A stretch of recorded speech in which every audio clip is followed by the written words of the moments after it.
Now, this particular verse talks about the writings of Prophet Isaiah. Isaiah had a vision. In Isaiah chapter 6 verse 1, he had a vision. Nagkaroon siya ng isang panaginip. In Isaiah 6 verse 1, he said that in the year of King Uzziah, not Isaiah, this is the king. King Uzziah, U-Z-Z-I-A-H. In the year of that King Uzziah died, I saw the Lord, high and exalted, seated on a throne. We know Prophet Isaiah was saying that he saw the Lord, high and exalted, seated on a throne. And this is the key. The train of his robe. The train of his robe. This is what Brother Ron Kinoli was singing.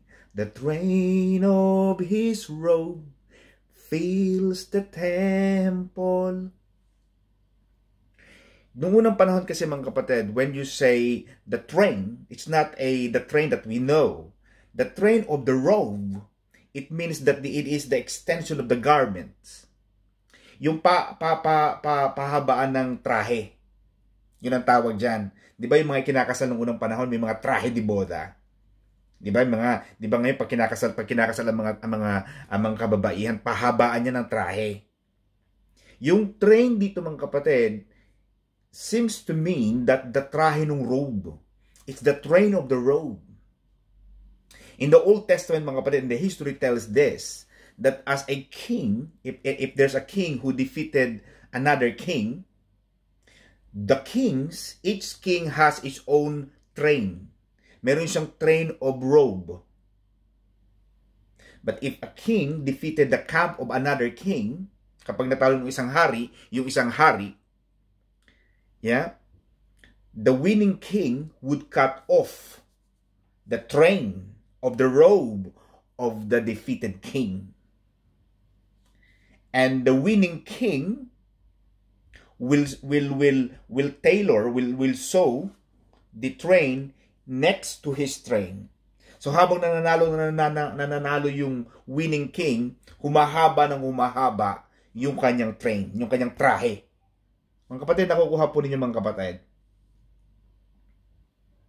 Eventually, the train became longer and longer and more glorious as he was obvious victor for many battles. So the train, mga kapatid, yung trahe ng isang haring nanalo ay humahaba habang siya ay nagtatagumpay. It represents the winning. It represents the victory for each battle that the winning king has been to. In the 1 King 10:18-20, Solomon's throne was perhaps even the grandest than any of these kings. Ang sabi dito mga kapatid, it was placed at the summit of 6 steps so that its occupant was high and lifted up above all his courtiers. His train, the skirts of his robe, yung haba ng kanyang robe, ng kanyang kasuotan, began to occupy the temple. Kaya yung kinakanta ni Brother Ron Kinoli, that his train fills the temple, is the key.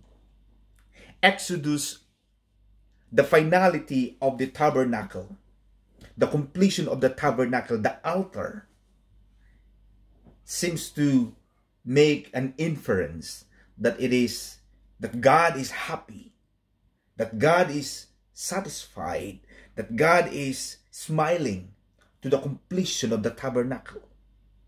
It was done in a great detail, great instructions which were complied with by the Israelites. You see, tayo lagi ang sinasabi ko mga kapatid na napakahalaga ng pagsunod. It's important. When we, as the living tabernacle, in the words of Pastora Madeline, she said that we are the walking, we are the moving tabernacle. When God is seated on the throne, at the very heart, at the very throne of our hearts, God can fill us with His glory. Masaya ang Diyos. At yun ang kailangan natin, mga kapatid. We need to sing that song, I see the Lord. You have to see the Lord seated on the throne of your heart. God must remain at the very center, the core of our lives. Huwag mo hahayaang mawala ang Diyos sa iyong buhay. God must be seated on the throne, high and lifted up. In everything, in every success, in every victory, we have to make sure that God is exalted and lifted high. Kaya tamang sinasabi ni Brother Ron Kinoli, the train of His robe fills the temple. Gustong-gusto ng Diyos yan. God loves to display His glory. I remember one time when the disciples came to Jesus. Jesus, this man, this boy was born blind. Who is going to blame? You see, people would like to blame. People would like to ask who to blame because of this wrong occurrence. Because of this, something bad happened. Who is going to blame? People will find something to blame. But what did Jesus say? Jesus said, no one is to be blamed. We did that. He was born like that so that the glory of God is displayed upon the life of that boy. God wants to display His glory in everything we do, in everything that happens to us. Bad things, problems, tragedy, death, poverty, COVID-19. God wants to display His glory. Gustong-gusto ng Panginoon yan. Even Prophet Isaiah, who is one of the greatest, one of the most famous prophets of all, he saw the Lord exalted high upon the worship. My eyes have seen the King. Kaya tinatawag ang Panginoon na King of Kings. He is the Kings. He is the King of Kings. He has the longest robe. His train, yung trahe ng Panginoon, ay pumupuno sa kalawalatian ng buong templo. And God doesn't want His crown, His glory, to be taken away from Him.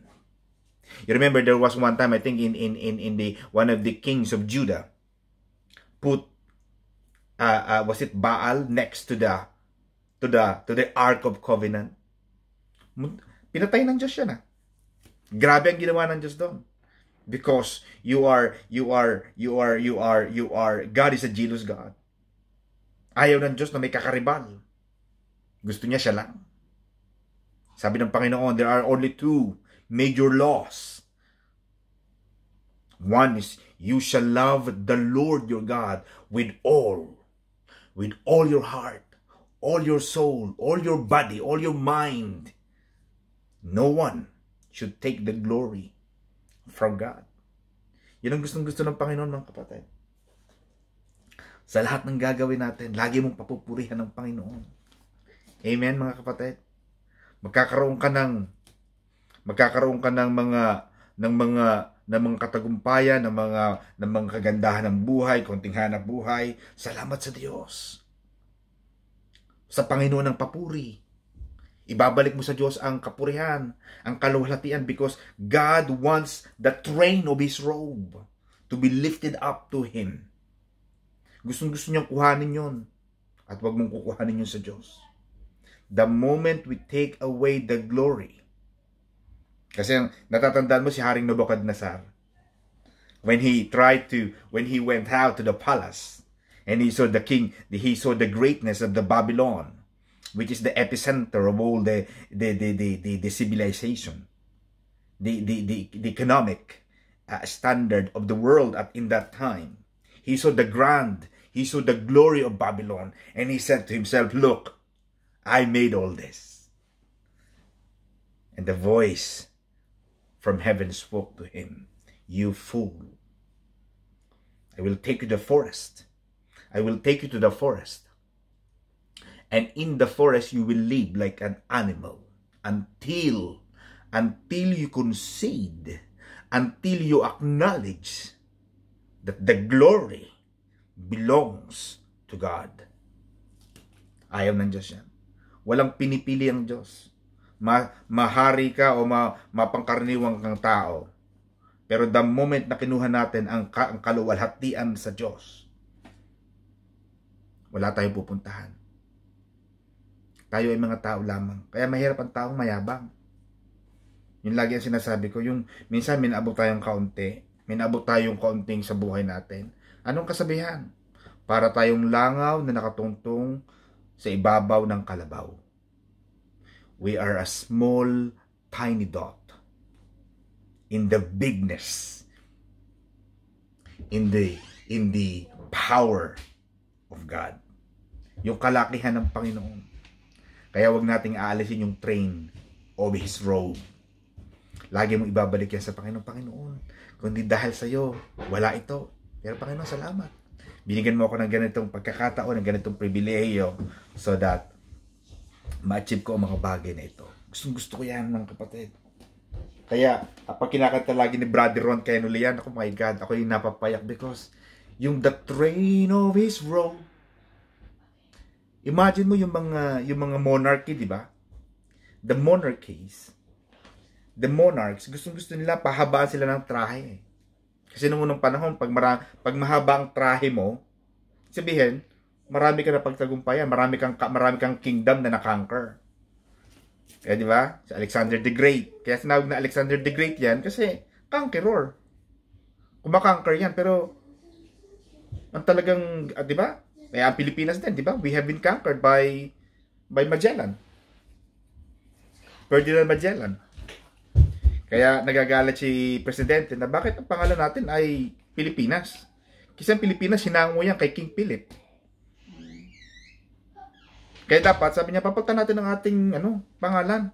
Mag-Pilipinas kasi binigay yan kay Haring Felipe eh. Oh, binigay ni Ferdinand Magellan ang Pilipinas as named, but when he came to the Philippines, may mga tao na eh. Kaya gustong palitan ng ating mga nasa lehalatura ang pangalan ng Pilipinas na isang Maharlika. Yeah? Pero ngunong panahon kasi, they keep conquering. Ang pag-conquer naman, pumapatay sila ng tao para talunin. At habang natatalo nila ang isang bansa, ang isang kaharian, kinukuha nila yung robe, yung train ng haring yaon, idinudugtong sa robe nila para pahaba ng pahaba. Ganoon ang Panginoon, mga kapatid. He has the longest train because He is the King of Kings. He is the Lord of Lords. He is the Alpha and the Omega without beginning and without end. Amen, mga kapatid. Narinig ba niyo, mga kapatid? Amen po, Pastor. Yan ang sinasabi natin, mga kapatid. And now, mga kapatid, we are the temple of God. Ito ang sinasabi ni kapatid kanina na tayo ay templo ng Diyos. In 1 Corinthians 3:16, don't you know that you are the temple of God?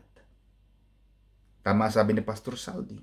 Tayo ang tabernakulo ngayon ng Diyos. And God dwells in us. Marami tayong mga pagsubok sa buhay. But as long as we surrender to God, mga kapatid, He is our victory. Our job is to trust Him. Amen? Don't hold on to the battle. Huwag kayong laban ng laban. Dapat, because Jesus has already won the battle anyway. He is the greatest conqueror. He has the longest train. Kaya nga sabi mga kapatid is we need to allow His train, the glory of the Lord, to fill us as the temple of God. Kailangan mapuno ng kaluwalhatian ng Diyos ang ating pagkatao. At kapag nagkaroon ka ng ng ganyang buhay, mga kapatid, na punong-puno ng kaluwalhatian ng Diyos ang buhay mo, ang ganda ng takbo ng buhay. Magaan ang takbo ng buhay. Amen. Lagi mong hahanapin. Ano pa ang sabi dito, mga kapatid? Thank you, Sister Christy. Ano pa ang sabi dito ng Panginoon, mga kapatid? Na nagkaroon ng anointing of oil. But before I go that, mga kapatid, I go there, it says that the tabernacle and its furniture. Meron lang isang furniture na nakalagay doon. And the tabernacle, mga kapatid, meron lang isang furniture. The Ark of Covenant. The Ark of Covenant, as we know, is the place where God lives. Ayaw ng Diyos na ayaw ng Panginoon na maraming borloloy. Tama sabi ni Pastor Saldi kanina. Ang libadura, yan ay sumisimbolo sa kasalanan. Amen, mga kapatid? Yan ay sumisimbolo sa kasalanan. Ay, pakapatay nga ng heater. Kaya mapapansin nyo sa mga Paskua, sa mga festival, sa mga feast, sa mga tinatawag nating Passover, yan, mga kapatid, ay hindi, ang ginagawa ang sabi ng Panginoon, gumawa kayo ng gumawa kayo ng mga tinapay na walang libadura. Ayaw ng Panginoon na may mga pampaalsa. Ayaw ng Panginoon na may kayabangan. Pag lumapit ka sa Panginoon, plain. Walang extra, walang magic sarap. Walang extra ingredients na nagpapasarap. Gusto ng Panginoon, plain lang. Kung ano talaga.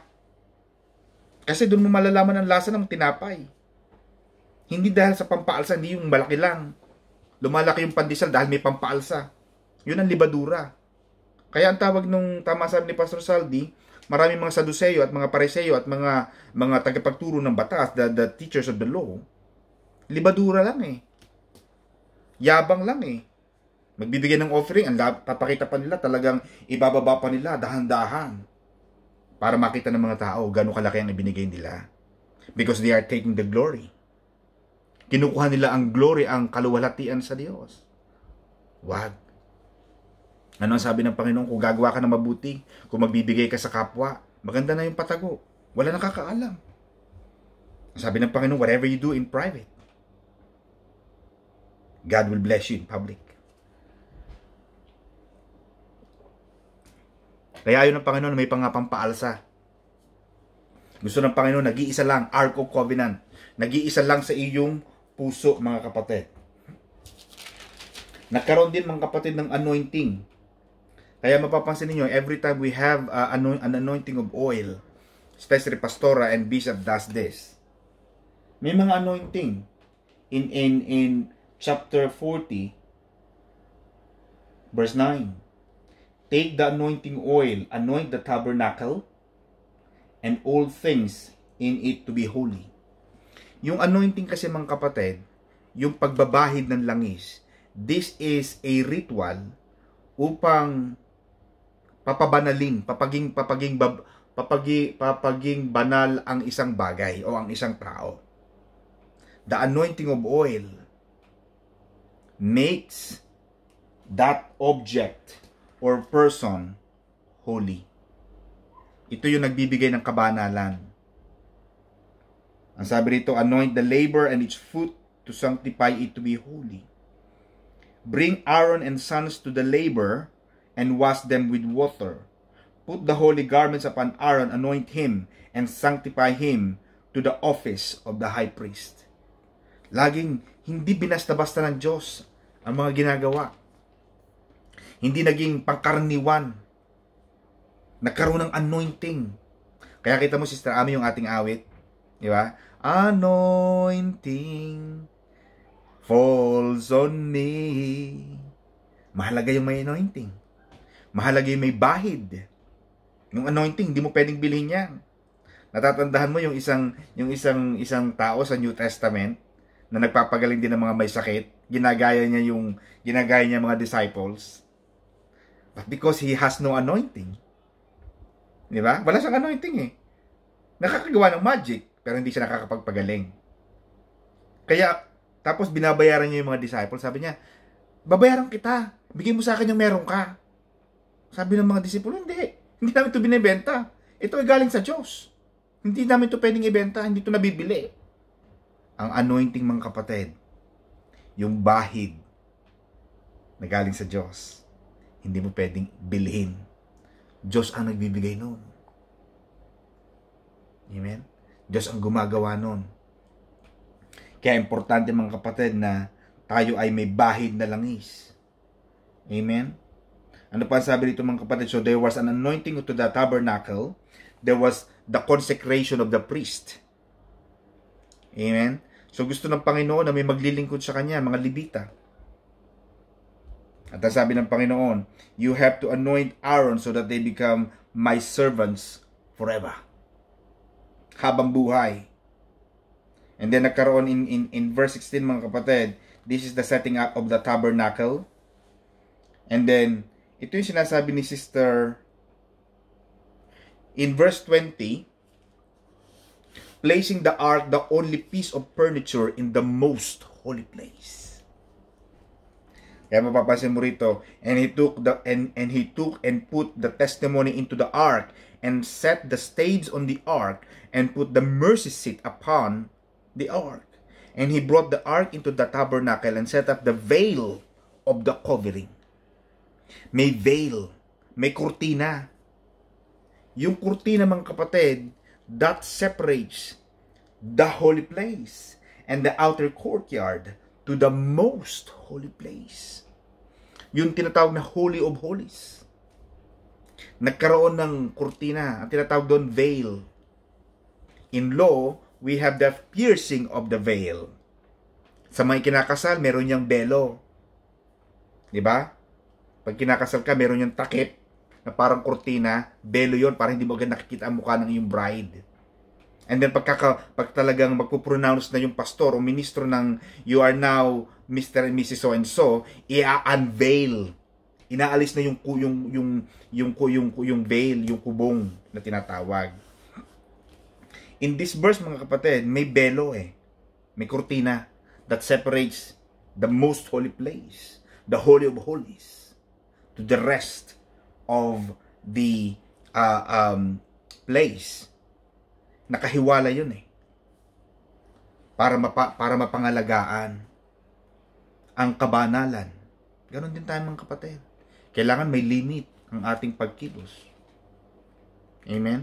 Kaya nga, diba, sa mga patalastas, pag sinasabi ng mga patalastas, may mga patalastas na mga alak, drink moderately. Pero yun, di binabasa ng mga tao Laklak ng laklak. Amen? Sinusunog ang baga. Gusto nila yun. Parang feeling nila, proud pa sila. Pero kailangan, meron tayong belo. Meron tayong kurtina. Merong humaharang. May limitation. Binigyan ka ng Panginoon ng kalayaan, pero within the limit, within the premise, within the realm of that parameters. Malaya ka, pero may bakod. Kumbaga, ano lang to buong 1 hectare lang. May bakod na yan. After that, hindi ka pwedeng lumampas. Maganda lagi may parameters. Maganda rin yung nakikisama, pero huwag tayong makisama. Amen? Magkaiba kasi yun Ang iba nakikisama, tapos nakikisama na din. Sa pakikisama, nasisira na yung pagkatao, na nakukompromise na yung pagkatao, nasisira na yung buhay sa pakikisama. Maraming ganun dito sa London.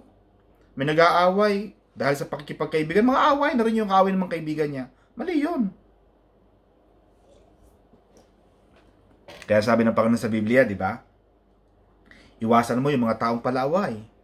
Iwasan mo yung mga taong mahilig gumawa ng gulo. Bakit? Yan ang magbubulit sa iyo sa kapahamakan. Dapat lagyan mo lagi ng boundary. May boundary. Mahalaga din yun. Sa magulang, sa mga anak, dapat may boundary. May kurtina. Hindi pwedeng lampas-lampasan. Amen? Hindi pwedeng dire-diretso. Hindi pwedeng para na lang kayong, okay din yung para magkaibigan Okay din yun Pero kailangan, mga kapatid, may boundary ang magulang at ang anak. Kailangan may boundary ang teacher at saka ang mga estudyante. Kailangan may boundary ang doktor at ang pasyente. In everything we do, there must be a boundary. Boss, employer at saka ang employee, may boundary. Kasi pag nawala na yung boundary, nawala na yung kurtina, nasasalaula. Diba? Kaya may kurtina eh. I don't know sa Qatar ha, pero sa UK kasi meron kami tinatawag na drape. Yung drape, D-R-A-P-E, pagbukas mo ng kurtina mo, meron ka pang drape para hindi mo kitang-kita yung labas. Diba? Meron tayong drape eh. Ibig sabihin, para meron kang privacy. At mahalaga ang privacy. Ginagawa ang kurtina for the privacy. Huwag din nating hayaan na yung ating pribadong buhay ay alam na alam ng iba. Dapat may mga bagay ka rin itinatago na hindi lahat ay nalalaman nila.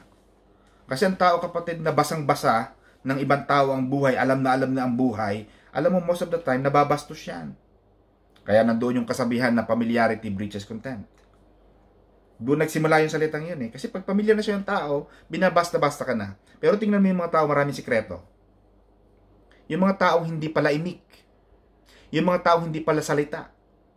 Hindi pala bida. Hindi laging bida sa punsunan, laging bida sa mga okasyon na alam ng lahat. Maganda sa tao yung tahimik. Ano sabi ng Biblia? Ang isang hangal ay mapapagkamalan mong marunong at matalino sa pagtikom ng kanyang bibig. Maganda may boundary. Maganda alam mo yung boundary na yon. Pag hindi mo na alam yung boundary, ako ganun ako eh sa mga kliyente ko. Pag yung kliyente kahapon, meron akong puti na parang mayaman eh. 11 kumpanya sa United Kingdom, tapos ang dami-dami niyang mga kumpanya at napakayaman, milyonaryo. Sabi ko sa kanya, if you are going to, you instructed me as your lawyer, but if you are going to treat me like this, the way you treat me, I'm going to stop acting on your behalf. Because it seems to me, there's no point for me to carry on as your lawyer if there's no boundary. I need you to respect. Yung respect kasi kapatid, maganda dinidemand din yan. Maganda hinihingi yan. Pag nawala na yung respeto, mga kapatid, nawala na yung boundary, what's the point? Wala ka ng boundary eh. Bastusan na eh. Ayaw ko ng ganun. Sabi ko sa kanya, I know you are a rich man, pero just because you are rich doesn't give you the right to disrespect me as a professional. Hindi ako nakaabot sa ganitong pinag-aralan ko para bastusin lang ng tao.